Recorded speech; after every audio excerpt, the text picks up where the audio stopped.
Hello everyone, कैसे हैं आप सभी बच्चे। उम्मीद है बहुत अच्छे होंगे और बहुत अच्छी आप तैयारी कर रहे होंगे। दोस्तों, आपके आरएसएटी की तैयारी को देखते हुए, आरएसएटी के एग्जाम को देखते हुए क्लास लेके आया हूं मैं आपके लिए। और इस क्लास में काफी सारे इंपॉर्टेंट क्वेश्चन है जो आपको एग्जाम में हूबहू मिलने वाले हैं। ठीक है, तो पहला प्रश्न आपके सामने है दोस्तों कि कंप्यूटर सिस्टम में इनपुट डिवाइस का मुख्य कार्य क्या होता है जब उपयोगकर्ता डेटा को सिस्टम में प्रवेश कराता है।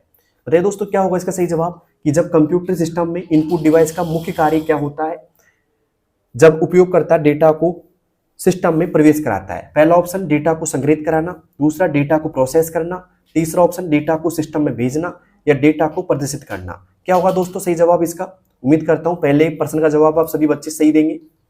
दोस्तों, यहाँ पे इनपुट डिवाइस का मतलब होता है कि डेटा को सिस्टम में भेजना। क्या होता है दोस्तों, डेटा को सिस्टम में भेजना होता है दोस्तों। तो C option is right, data को सिस्टम में भेजना। ठीक है, डेटा को प्रदर्शित करना कौन करता है दोस्तों, आउटपुट डिवाइस करती है। कौन करती है दोस्तों, आउटपुट डिवाइस करती है। जैसे कि हो गया मॉनिटर, क्या हो गया दोस्तों, मॉनिटर हो गया, है ना। ओके, और डेटा को प्रोसेस कौन करता है, सीपीयू करता है दोस्तों। कौन करता है दोस्तों, सीपीयू करता है। तो उम्मीद है पहला प्रश्न आपको समझ में आ गया होगा कि कंप्यूटर सिस्टम में इनपुट डिवाइस का मुख्य कार्य क्या होता है जब उपयोगकर्ता डेटा को सिस्टम में प्रवेश कराता है। तो यहाँ पे आएगा डेटा को सिस्टम में भेजना। क्या आता है दोस्तों, डेटा को सिस्टम में भेजना होता है दोस्तों इसका। अब चलते हैं दोस्तों आज के दूसरे प्रश्न की ओर। दूसरा प्रश्न है आपके सामने कि जब सीपीयू किसी निर्देश को एग्जीक्यूट करता है तो वह किस साइकिल के अंतर्गत कार्य करता है। जब सीपीयू किसी निर्देश को, किसको दोस्तों, किसी निर्देश को एग्जीक्यूट करता है तो वह किस साइकिल के अंतर्गत कार्य करता है दोस्तों। इनपुट साइकिल के अंतर्गत, फेच, रिकॉर्ड, एग्जीक्यूट साइकिल के अंतर्गत, या स्टोरेज साइकिल के अंतर्गत, या आउटपुट साइकिल के अंतर्गत। बताइए दोस्तों, जब सीपीयू किसी निर्देश को एग्जीक्यूट करता है तो वह किस साइकिल के अंतर्गत कार्य करता है।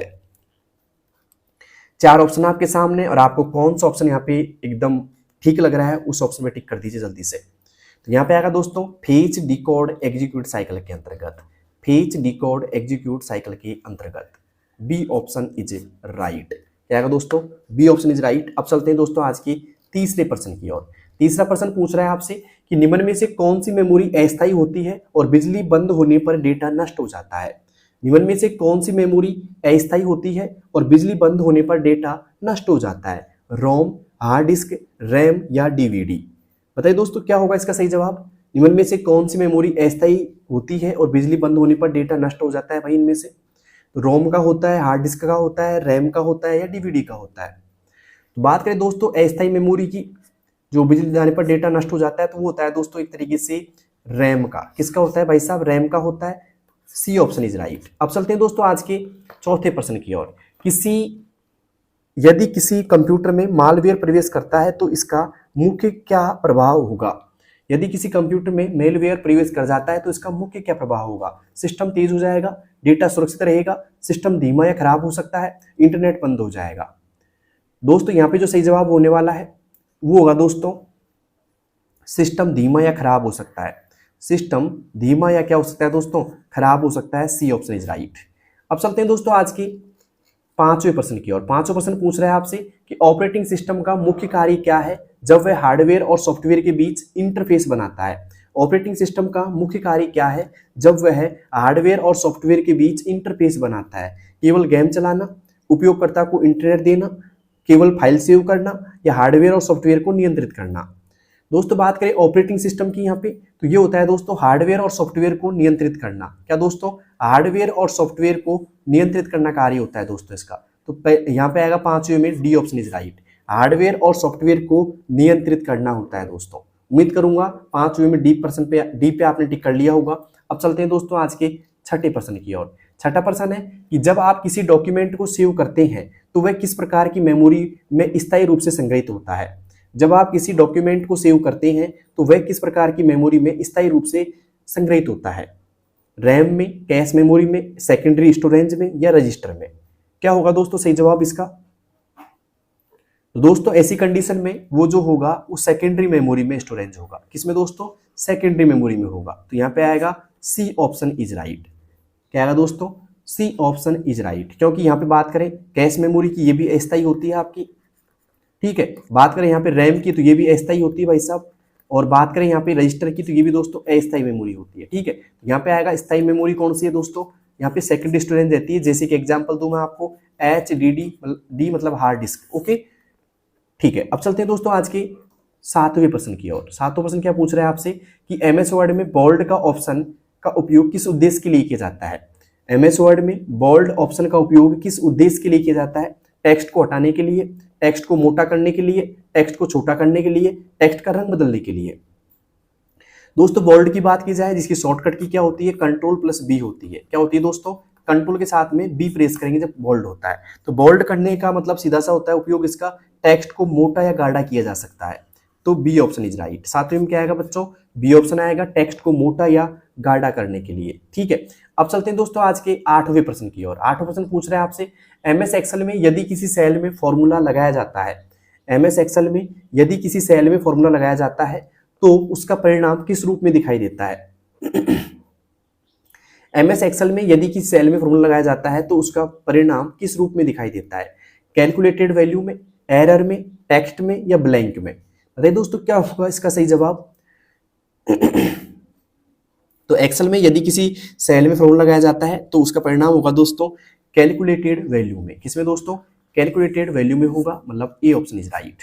अब चलते हैं दोस्तों आज के 9वें प्रश्न की ओर। 9वां प्रश्न पूछ रहा है आपसे कि प्रेजेंटेशन सॉफ्टवेयर जैसे कि पावर पॉइंट का उपयोग मुख्य रूप से किस कार्य के लिए किया जाता है। प्रेजेंटेशन सॉफ्टवेयर जैसे कि पावर पॉइंट का उपयोग मुख्य रूप से किस कार्य के लिए किया जाता है, डाटा एनालिसिस के लिए, टाइपिंग डॉक्यूमेंट के लिए, स्लाइड के माध्यम से प्रस्तुति देना या कोडिंग करना। क्या होगा दोस्तों इसका सही जवाब। तो बात करें यहाँ पे दोस्तों प्रेजेंटेशन की बात करें तो पावर पॉइंट में इसका मुख्य उपयोग होता है स्लाइड के माध्यम से प्रेजेंटेशन देना या प्रस्तुति देना। C option is right. 9वें में क्या आएगा दोस्तों, सी ऑप्शन आएगा, स्लाइड के माध्यम से प्रस्तुति देना या प्रेजेंटेशन पावर पॉइंट जो भी है। उम्मीद करता हूँ 9वां प्रश्न आपको समझ में आ गया होगा। अब चलते हैं 10वें प्रश्न की ओर। इंटरनेट पर वेब पेज देखने के लिए किस सॉफ्टवेयर का उपयोग किया जाता है। इंटरनेट पर वेब पेज देखने के लिए किस सॉफ्टवेयर का उपयोग किया जाता है, MS वर्ड का, ब्राउजर का, पेंट का या एक्सेल का। दोस्तों यहाँ पे अगर वेब पेज देखना है आपको तो यहाँ पे MS वर्ड का भी नहीं होगा, यहाँ पे होगा ब्राउजर का उपयोग। किसका होगा दोस्तों, ब्राउजर का होगा, B option is right. Paint का नहीं होगा और यहाँ पे एक्सेल का भी नहीं होगा, ब्राउजर इज राइट। तो मुझे बताइए दोस्तों 10 प्रश्नों में से आपके कितने ऐसे प्रश्न हैं जो एकदम सही हो चुके हैं इस क्लास में। बताइए बच्चों किन किन बच्चों के यहाँ पे 10 में से 10 सही हो चुके हैं भाई। अब चलते हैं आज के 11वें प्रश्न की ओर। 11वां प्रश्न पूछ रहा है आपसे कि URL का पूर्ण रूप क्या है और इसका उपयोग किस लिए किया जाता है। पहला ऑप्शन आ रहा है uniform resource locator, web page का पता, या यूनिवर्सल रीड लिंक डेटा पढ़ने के लिए, यूजर रिसोर्स लिंक यूजर के लिए, या यूनिक रैंडम लोकेटर यानी कि रैंडम डाटा के लिए। दोस्तों URL का पूर्ण रूप की बात की जाए तो ये होता है दोस्तों यूनिफॉर्म रिसोर्स लोकेटर। क्या होगा दोस्तों, यूनिफॉर्म रिसोर्स लोकेटर होगा और वेब पेज का पता दर्शाने के लिए होता है दोस्तों। ये किस लिए होता है दोस्तों, वेब पेज का पता दर्शाने के लिए होता है। तो यहाँ पे आएगा 11वें में A option is right, uniform resource locator, web page का पता। तो उम्मीद करता हूं दोस्तों URL का पूर्ण रूप आप गलत करके नहीं आओगे। और ये क्या होता है दोस्तों, URL वेब पेज का पता होता है दोस्तों। ठीक है, अब चलते हैं दोस्तों आज के 12वें प्रश्न की ओर। 12वां है दोस्तों यहाँ पे कि ईमेल भेजते समय CC और BCC में मुख्य अंतर क्या होता है। ईमेल भेजते समय CC और BCC में मुख्य अंतर क्या होता है। बात करें CC में सभी एड्रेस छिपे रहते हैं, BCC में सभी एड्रेस दिखाई देते हैं। CC में एड्रेस दिखाई देते हैं जबकि BCC में छिपे रहते हैं, दोनों समान होते हैं। दोस्तों बात करें CC में सभी एड्रेस छिपे रहते हैं, नहीं, गलत बात है। BCC में सभी एड्रेस दिखाई देते हैं, ये भी गलत बात है। CC में एड्रेस दिखाई देते हैं, एकदम सही बात है। BCC में छिपे रहते हैं, एकदम सही है। यहाँ पे आएगा दोस्तों सी ऑप्शन इज राइट। लेकिन अब बात करें CC का पूरा नाम क्या होता है। CC पूरा नाम होता है दोस्तों कार्बन कॉपी। क्या होता है दोस्तों, कार्बन कॉपी होता है। और BCC का पूरा नाम क्या होता है दोस्तों, ब्लाइंड कार्बन कॉपी होता है, ब्लाइंड कार्बन कॉपी। क्या होता है दोस्तों, ब्लाइंड कार्बन कॉपी होता है BCC का मतलब। ठीक है, उम्मीद करता हूं 12 प्रश्न आपने सही कर लिया होगा। अब चलते हैं दोस्तों आज के 13वें प्रश्न की ओर। 13वां प्रश्न है दोस्तों, सामने देखिएगा कि कंप्यूटर वायरस से बचाव के लिए कौन सा उपाय सबसे उपयुक्त है। कंप्यूटर वायरस से बचाव के लिए कौन सा उपाय सबसे उपयुक्त है। अननोन फाइल खोलना, एंटीवायरस सॉफ्टवेयर का उपयोग करना, इंटरनेट बंद करना या कंप्यूटर बंद करना। बताइए दोस्तों क्या होगा इसका सही जवाब 13वें का। तो यहाँ पे दोस्तों बात करें कंप्यूटर वायरस से बचाव के लिए कौन सा सबसे उपयुक्त है, तो यहाँ पे आएगा दोस्तों एंटीवायरस सॉफ्टवेयर का उपयोग करना। क्या आएगा दोस्तों, एंटीवायरस सॉफ्टवेयर का उपयोग करना, बी ऑप्शन इज राइट। क्या आएगा दोस्तों 13वें में, बी ऑप्शन आएगा, एंटीवायरस सॉफ्टवेयर का उपयोग करना। अब चलते हैं दोस्तों आज के अगले प्रश्न की ओर। अगला प्रश्न है हमारा क्लाउड कंप्यूटिंग का मुख्य लाभ क्या है। क्लाउड कंप्यूटिंग का मुख्य लाभ क्या है? केवल ऑफलाइन काम करना, डाटा को लोकल स्टोरेज में रखना, सॉफ्टवेयर हटाना, या इंटरनेट के माध्यम से डाटा एक्सेस करना। क्लाउड कंप्यूटिंग का मतलब होता है दोस्तों इंटरनेट के माध्यम से डाटा को एक्सेस करना, इंटरनेट के माध्यम से डाटा को एक्सेस करना। D option is right. 14वीं में क्या आएगा दोस्तों? डी ऑप्शन आएगा, इंटरनेट के माध्यम से डाटा को एक्सेस करना। अब चलते हैं दोस्तों आज के 15वें प्रश्न की ओर। 15वां प्रश्न है दोस्तों, कीबोर्ड में फंक्शन कीज जो कि F1 से F12 तक का उपयोग किस लिए किया जाता है? कीबोर्ड में फंक्शन कीज F1 से F12 का उपयोग किस लिए किया जाता है भाई साहब? पहला, टाइपिंग के लिए, स्पेशल फंक्शंस के लिए, माउस कंट्रोल के लिए, या प्रिंटिंग के लिए। दोस्तों बात करें यहाँ पे F1 से F12 तक की कीज का जो उपयोग किया जाता है वो किया जाता है दोस्तों स्पेशल फंक्शंस के लिए। किसके लिए दोस्तों? स्पेशल फंक्शंस के लिए किया जाता है। तो यहाँ पे आएगा 15वीं में B option is right. Special functions के लिए किया जाता है दोस्तों F1 से F12 तक का प्रयोग। अब चलते हैं दोस्तों आज के 16वें प्रश्न की ओर। 16वां प्रश्न पूछ रहा है आपसे कि जब आप किसी फाइल को डिलीट करते हैं तो वह सबसे पहले कहाँ जाती है? जब आप किसी फाइल को क्या करते हैं दोस्तों? डिलीट करते हैं तो सबसे पहले कहाँ जाती है? रिसाइकल बिन में, हार्ड डिस्क में, रैम में, या सीपीयू में? दोस्तों ऐसी कंडीशन में वो सबसे पहले जाएगी रिसाइकल बिन में। कहाँ जाएगी दोस्तों? रिसाइकल बिन में जाएगी। ठीक है, ए ऑप्शन इज राइट। 16 में क्या आएगा बच्चों? ए ऑप्शन आएगा, रिसाइकल बिन। क्या आएगा दोस्तों? रिसाइकल बिन आएगा। अगर किसी फाइल को परमानेंट मिटाना है, मतलब हमेशा के लिए मिटाना है आपको, तो क्या यूज करेंगे दोस्तों? आप शिफ्ट के साथ में डिलीट यूज करेंगे। ये इंपॉर्टेंट है, लिख लेना, हो सकता है आपकी बार पूछ लिया जाए कि फाइल को परमानेंट मिटाने के लिए किसका उपयोग करेंगे दोस्तों? शिफ्ट के साथ में डिलीट का उपयोग करेंगे। दोस्तों 16% तक आपके कितने परसेंट एकदम सही हो चुके हैं कमेंट बॉक्स में जरूर बताना मुझे। उम्मीद करूंगा आपके सभी परसेंट सही होंगे इस क्लास से।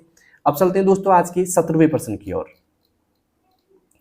17वां प्रश्न पूछ रहा है आपसे कि एमएस एक्सेल में सम फंक्शन का उपयोग किस लिए किया जाता है? एमएस एक्सेल में सम फंक्शन का उपयोग किस लिए किया जाता है भाई साहब? टेक्स्ट लिखने के लिए, डाटा डिलीट करने के लिए, संख्याओं का जोड़ करने के लिए, या ग्राफ बनाने के लिए? दोस्तों बात करें यहाँ पे सम फंक्शन की, मैं कुछ फंक्शन आपको लिखा देता हूँ जिससे आपको इजी रहेगा एग्जाम में। ठीक है, तो मैं एक बार लिखा देता हूँ, देखो सभी को। ठीक है, तो देखो बात करें यहाँ पे सम फंक्शन की दोस्तों, सम फंक्शन का जो उपयोग होता है ना वो होता है दोस्तों संख्याओं का जोड़ करने के लिए। किसके लिए दोस्तों? संख्याओं का जोड़ करने के लिए होता है। तो यहाँ पे आएगा सी ऑप्शन इज राइट। अब मैं यहाँ पे कुछ फंक्शन बताऊं जो एग्जाम के लिए इंपॉर्टेंट साबित हो सकते हैं आपके लिए।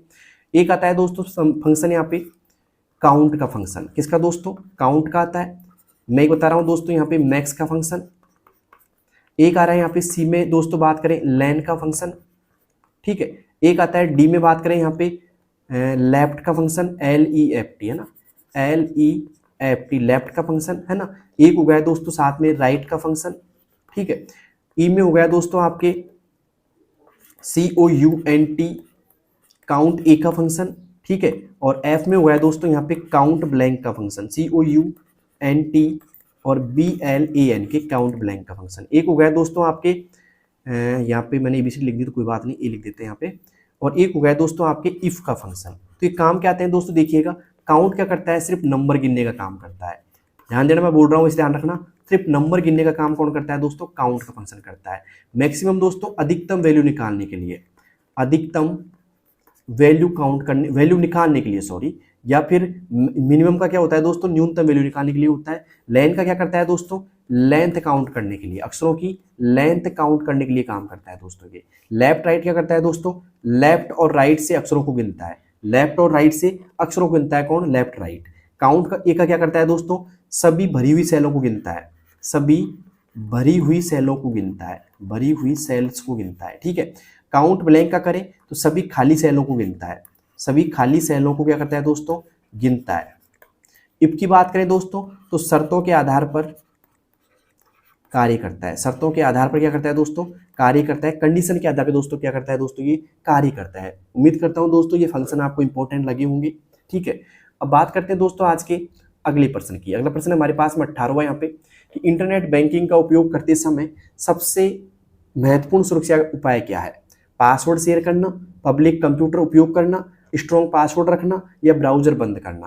बताइए दोस्तों क्या होगा यहाँ पे? इंटरनेट बैंकिंग का उपयोग करते समय सबसे महत्वपूर्ण सुरक्षा उपाय क्या है? दोस्तों इंटरनेट बैंकिंग का उपयोग करते समय सबसे महत्वपूर्ण सुरक्षा की बात की जाए तो वो होगा दोस्तों क्या होगा, स्ट्रॉन्ग पासवर्ड रखना। क्या होगा दोस्तों, स्ट्रॉन्ग पासवर्ड रखना होगा। तो यहाँ पे आएगा 18वें में C option is right, strong password रखना। अब चलते हैं दोस्तों आज के 19वें प्रश्न की ओर। 19वां प्रश्न है कि फायरवॉल का मुख्य कार्य क्या है। फायरवॉल का मुख्य कार्य क्या है भाई साहब, वायरस बनाना, नेटवर्क को सुरक्षित रखना, डाटा डिलीट करना, सॉफ्टवेयर इंस्टॉल करना। तो फायरवॉल क्या करता है दोस्तों, एक दीवार की तरह काम करता है, जो बचाव करती है आपसे, बाहरी अटैक है उससे, मतलब दीवार की तरह कार्य करता है ये। तो यहाँ पे आएगा डाटा डिलीट नहीं आएगा, नेटवर्क को सुरक्षित रखना। नेटवर्क को क्या करना दोस्तों, सुरक्षित रखना, इस तरीके से काम होता है इसका। 19वें में आएगा दोस्तों बी ऑप्शन इज राइट। उम्मीद करता हूँ 19वां प्रश्न आपका सही हो गया होगा। अब चलते हैं आज के 20वें प्रश्न की ओर। 20वां प्रश्न पूछ रहा है आपसे कि एमएस पावर पॉइंट में स्लाइड ट्रांजेक्शन का उपयोग क्यों किया जाता है। एमएस पावर पॉइंट में स्लाइड ट्रांजेक्शन का उपयोग क्यों किया जाता है भाई, टेक्स्ट हटाने के लिए, स्लाइड बदलने के इफेक्ट के लिए, या बात करें डाटा सेव करने के लिए, या ऑडियो हटाने के लिए।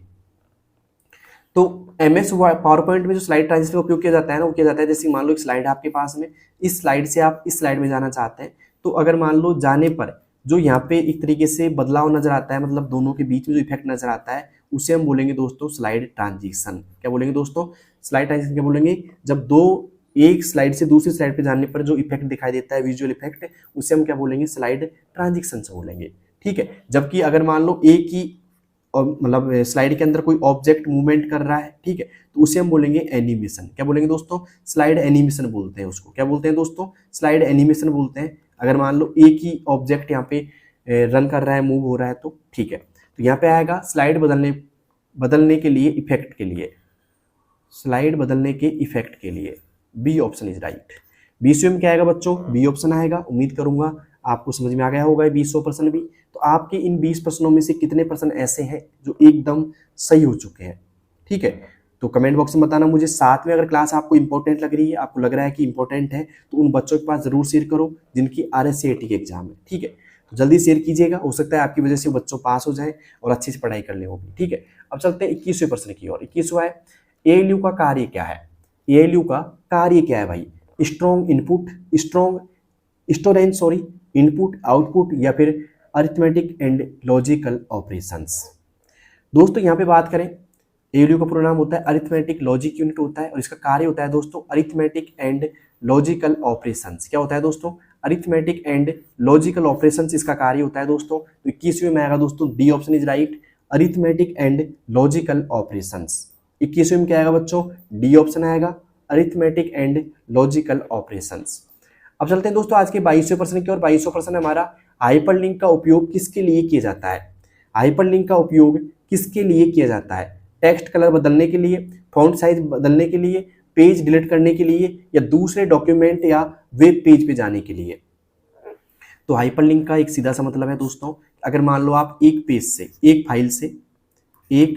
फाइल से दूसरी फाइल में आप जाना चाहते हो, मतलब यहाँ पे लिंक लगाओ भाई, क्लिक करूँ मैं सीधा इस फाइल में पहुंच जाऊं, या इस फाइल से सीधा इस फाइल में पहुंच जाऊं, तो आपको एक लिंक बनाना पड़ेगा दोस्तों। क्या बनाना पड़ेगा दोस्तों, लिंक बनाना पड़ेगा, और उसे बोलते हैं दोस्तों हाइपरलिंक। क्या बोलते हैं दोस्तों, हाइपरलिंक। हाइपरलिंक क्या करता है दोस्तों, एक डॉक्यूमेंट से या वेब पेज पर जाने के लिए, मतलब वेबसाइट पर जा सकते हो, आप कहीं भी जा सकते हो। तो आपने MS वर्ड पढ़ा होगा या एक्सेल पढ़ा होगा आपने, तो आपको पता होगा दोस्तों कि हाइपरलिंक क्या होता है। अब आपसे मैं पूछना चाहूंगा, हाइपरलिंक की शॉर्टकट की क्या होती है दोस्तों, हाइपरलिंक की शॉर्टकट की क्या होती है, सभी बच्चे बताएं। 5 सेकंड का समय दे रहा हूं आपको सोचने के लिए। हाइपरलिंक की शॉर्टकट की क्या है भाई, बताओ सभी बच्चे जल्दी से, हाइपरलिंक की शॉर्टकट की क्या होगी दोस्तों। यहाँ पे हाइपरलिंक की शॉर्टकट की बात की जाए तो यहाँ पे होगा दोस्तों, कंट्रोल के साथ में आप क्या प्रेस करेंगे, कंट्रोल के साथ में आपको प्रेस करना होगा दोस्तों के, CTRL प्लस के प्रेस करना होगा दोस्तों हाइपरलिंक के लिए। क्या दोस्तों, कंट्रोल के साथ में के प्रेस करना होगा हाइपरलिंक के लिए। तो उम्मीद करता हूँ हाइपरलिंक आप समझ गए होंगे। हाइपरलिंक क्या होता है, एक दूसरे डॉक्यूमेंट या वेब पेज के लिए जाने के लिए एक लिंक क्रिएट करना, जिसपे क्लिक करते ही आप सीधा पहुंच जाएंगे, ठीक है। और यहाँ पे जब कंट्रोल प्लस क्लिक करते हैं ना MS वर्ड में, तो आपको एक हैंड का चिन्ह आता है ऐसे हाइपरलिंक में, क्या आता है दोस्तों, एक हैंड का चिन्ह आता है, ठीक है। तो ये भी ध्यान रखना, सवाल आ जाता है कि हाइपरलिंक पे जब चिन्ह आता है, वो चिन्ह कौन सा होता है, हैंड वाला चिन्ह होता है, वो हाथ जैसा दिखाई देता है, ठीक है। अब चलते हैं आज के 23 की तरफ। 23वां क्वेश्चन क्या है दोस्तों, ध्यान से पढ़िएगा एक बार। यदि आपको डाटा को फिल्टर करना हो, जैसे केवल पास स्टूडेंट, तो कौन सा टूल उपयोग करेंगे। मतलब आप अपने डाटा में सिर्फ ये देखना चाहते हैं कि कौन कौन से स्टूडेंट पास हो चुके हैं। तो आप कौन सा उपयोग करेंगे, कौन सा टूल उपयोग करेंगे भाई साहब, फिल्टर का, सॉर्ट का, चार्ट का या टेबल का। दोस्तों बात करें यहाँ पे डाटा फिल्टर करने की, तो डाटा फिल्टर करने की बात करें तो हम यहाँ पे बात करेंगे दोस्तों फिल्टर की। फिल्टर के द्वारा दोस्तों हम ये काम कर सकते हैं, क्या कर सकते हैं दोस्तों, फिल्टर के द्वारा कर सकते हैं यहाँ पे काम, ठीक है। हम सॉर्ट कर सकते हैं डाटा को। अब देखो सॉर्ट का क्या अर्थ होता है, यहाँ पे सॉर्ट मतलब होता है अरेंज करना डाटा को। क्या करना दोस्तों, अरेंज करना। अरेंज करना मतलब सीधी सी बात है असेंडिंग ऑर्डर में अरेंज करना। दो प्रकार का होता है, एक तो होता है असेंडिंग ऑर्डर में, असेंडिंग है ना, एक होता है दोस्तों डिसेंडिंग ऑर्डर में। किसमें दोस्तों, डिसेंडिंग ऑर्डर में होता है। असेंडिंग मतलब होता है ए टू जेड, क्या होता है दोस्तों, ए टू जेड होता है, और डिसेंडिंग होता है जेड टू ए। समझ गए होंगे आप डिसेंडिंग असेंडिंग के बारे में। अगर आपको डाटा सॉर्ट करना है, अरेंज करना है असेंडिंग डिसेंडिंग में, तो आपको सॉर्ट करना चाहिए। चार्ट क्या होता है दोस्तों, एक तरीके से ग्राफिकल रूप में डाटा आता है। ग्राफिकल रूप में कैसे, जैसे ऐसे कॉलम नुमा आ जाएगा, ऐसे कैसे डाटा ग्राफ में आ जाएगा एक तरीके से, तो एक तरीके से चार्ट होता है दोस्तों। टेबल क्या होती है, टेबल कुछ ऐसे दिखाई देती है आपको, ठीक है, तो ऐसे टेबल में आता है। तो यहाँ पे बात कर रहे हैं डाटा फिल्टर करना हो तो क्या होगा दोस्तों, फिल्टर का उपयोग किया जाएगा। किसका बच्चों, फिल्टर का उपयोग किया जाएगा। 23 में आएगा दोस्तों, A option is right, filter. अब चलते हैं दोस्तों आज के 24वें प्रश्न की ओर। 24 पूछ रहा है आपसे, यदि डाटा को असेंडिंग ऑर्डर में अरेंज करना हो तो कौन सा ऑप्शन चुनेंगे। यदि डाटा को असेंडिंग ऑर्डर में अरेंज करना हो तो कौन सा ऑप्शन चुनेंगे भाई। मैंने बताया था अभी आपको, जेड टू ए, फिल्टर का, काउंट का या ए टू जेड का। दोस्तों बात करें यहाँ पे डाटा को असेंडिंग ऑर्डर की बात की जाए तो असेंडिंग ऑर्डर मतलब होता है दोस्तों, देखो ये सॉर्ट के अंदर निकलता है ऑप्शन असेंडिंग ऑर्डर। तो असेंडिंग मतलब होता है दोस्तों ए टू जेड, क्या होता है दोस्तों, ए टू जेड होता है। और एक होता है दोस्तों डिसेंडिंग, क्या होता है दोस्तों, डिसेंडिंग होता है। और डिसेंडिंग का मतलब होता है दोस्तों, डिसेंडिंग ऑर्डर का मतलब होता है दोस्तों जेड टू ए, क्या होता है दोस्तों, जेड टू ए होता है। समझ गए होंगे आप। असेंडिंग मतलब होता है ए टू जेड और डिसेंडिंग मतलब होता है जेड टू ए। तो यहाँ पे बात करें दोस्तों, आप पूछा क्या जा रहा है, असेंडिंग ऑर्डर आपसे, तो बताओ बच्चों क्या करें यहाँ पे ऑप्शन पे टिक। असेंडिंग मतलब ए टू जेड होगा। तो इसमें क्या आएगा दोस्तों, डी ऑप्शन आएगा, ए टू जेड। इंपॉर्टेंट पर्सन है और ऐसे पर्सन कई बार एग्जाम में देखने को मिलते हैं सीधे के सीधे ऐसे कैसे। तो असेंडिंग ऑर्डर जेड टू ए। और ये क्या होगा दोस्तों, ये डिसेंडिंग ऑर्डर अगर पूछा जाता है आपसे, कौन सा दोस्तों, डिसेंडिंग ऑर्डर पूछा जाता है आपसे, तो ये ऑप्शन टिक करते हैं फिर आप। लेकिन पूछा क्या है आपसे, असेंडिंग पूछा है, तो डी ऑप्शन इज राइट। अब चलते हैं दोस्तों आज के आखिरी प्रश्न की ओर। 2500 प्रश्न है दोस्तों आपके सामने कि सेव एज का उपयोग क्या होता है। सेव एज का उपयोग क्या है भाई, डिलीट करना, रीनेम करना, न्यू कॉपी सेव करना या प्रिंट करना। दोस्तों बात करें सेवेज की, तो सेवेज क्या होता है कि पहले कोई फाइल सेव है उसको आप न्यू कॉपी में सेव करना चाहते हैं, उस फाइल को अलग लोकेशन पे अलग नाम से, तो आप यहाँ पे कर सकते हैं। तो यहाँ पे सीधा आएगा दोस्तों न्यू कॉपी सेव। सेवेज प्रयोग जब करते हैं, जब हमें कोई फाइल पहले सेव है उसको आप अलग लोकेशन पे सेव करना चाहते हैं या अलग नाम से सेव करना चाहते हैं, तो सेवेज का प्रयोग कर सकते हैं, ठीक है। तो उम्मीद करूंगा समझ में आ गया होगा। MS वर्ड में सेवेज का ऑप्शन खोलने के लिए F12 प्रेस करना पड़ता है आपको। क्या दोस्तों, F12 प्रेस करना पड़ता है। कई बार पूछा जाता है कि F12 से क्या होता है दोस्तों, सेवेज होता है, ठीक है। जबकि कंट्रोल S से क्या होता है दोस्तों, सेव होता है, ठीक है। तो उम्मीद करूंगा दोस्तों यहाँ तक क्लास आपको अच्छी लगी होगी, ठीक है, समझ में भी आई होगी आपको, ओके। तो कौन कौन से बच्चे ऐसे इनके एग्जाम आ चुकी है नज़दीक, तो जल्दी से कमेंट बॉक्स में बताना। मुझे क्लास कैसी लगी वो बताना दोस्तों मुझे। मेरी तरफ से सभी बच्चों को एडवांस में बेस्ट ऑफ लक। आपकी तैयारी अच्छी होगी और अच्छे से आप पेपर को करके आएंगे, ठीक है। तो उम्मीद करूंगा दोस्तों आप सभी पास हो जाएंगे और साथ साथ में पूरे प्रश्न करके आएंगे। साथ में बता देता हूँ आपको छोटी सी और इन्फॉर्मेशन है इसी क्लास में, देखिएगा। देखिए दोस्तों आपके पूरे 35 प्रश्न आएंगे पेपर में। कितने प्रश्न आएंगे दोस्तों, 35 प्रश्न आपके पेपर में होंगे, ठीक है। और 35% की बात करें तो प्रत्येक प्रश्न आपका 2 नंबर का होगा, मतलब 30 35 दूनी का 70 नंबर का आपका पेपर होगा। 30 नंबर सेंट्री द्वारा भेजे जाते हैं, तो 70 नंबर का पेपर होगा। और 70 में से जिन बच्चों ने 14% सही कर दिए, 14% क्या कर दिए दोस्तों, सही कर दिए, वो क्या हो जाएंगे दोस्तों, पास हो जाएंगे। समझ में आ गया। अब आप बोलोगे समय कितना मिलेगा इसको करने के लिए, इस पेपर को करने के लिए, तो समय मिलेगा दोस्तों आपको, समय मिलेगा सिर्फ 1 घंटे का, मतलब 60 मिनट का आपको समय मिलेगा, ठीक है। और 60 मिनट के अंदर आपको 35% करने होंगे। नेगेटिव मार्किंग नहीं होगी इसमें, नेगेटिव मार्किंग दोस्तों नहीं होगी, ठीक है। और हाँ एक बात और, आपकी जो एग्जाम होगी वो होगी दोस्तों OMR सीट पे। किस पे होगी दोस्तों, OMR सीट पे होगी। OMR सीट आपको कुछ ऐसी दिखाई देती है, मैं बता देता हूँ आपको अच्छे से एक बार, ठीक है। ऐसे आपको दिखाई देती है, जैसे ऐसे एक डॉक्यूमेंट दिखाई देता है सामने, और इस डॉक्यूमेंट के अंदर यहाँ पे आपको ऐसे 4 गोले मिलते हैं, 1 2 3 और 4, ठीक है। यहाँ पे लिखा होता है A बी, सी और डी, यहाँ पे लिखाता है नंबर 1, नंबर 2, नंबर 3, नंबर 4 ऐसे क्वेश्चन मार्क, तो यहाँ पे ऐसे आपको दिखाई देते हैं। अब मान लो कि भाई पहला पर्सन मान लेते हैं, जैसे मान लो आपका कोई भी एक पर्सन है, फॉर एग्जाम्पल मान लेते हैं इसी पर्सन मान लेते हैं 25 को, तो 25 में क्या है दोस्तों, सी ऑप्शन इज राइट है। तो आप ओमार सीट के अंदर उस सी ऑप्शन को कैसे टिक करेंगे वो देखिए एक बार। जैसे मान लो आपका सी ऑप्शन टिक है, तो आप क्या करेंगे ओमार सीट के अंदर, जैसे मान लो सी ऑप्शन है, तो मान लो पहले का सी है, तो मैं यहाँ पे सी को ऐसे फिल करूंगा, ये ऐसे फिल करना है अच्छे से आपको। एक साथ में एक पर्सन का एक ही गोला फिल कर सकते हैं आप, डबल गोला फिल करोगे तो क्वेश्चन रिजेक्ट माना जाएगा आपका। तो उम्मीद करूंगा आप समझ गए होंगे अच्छे से।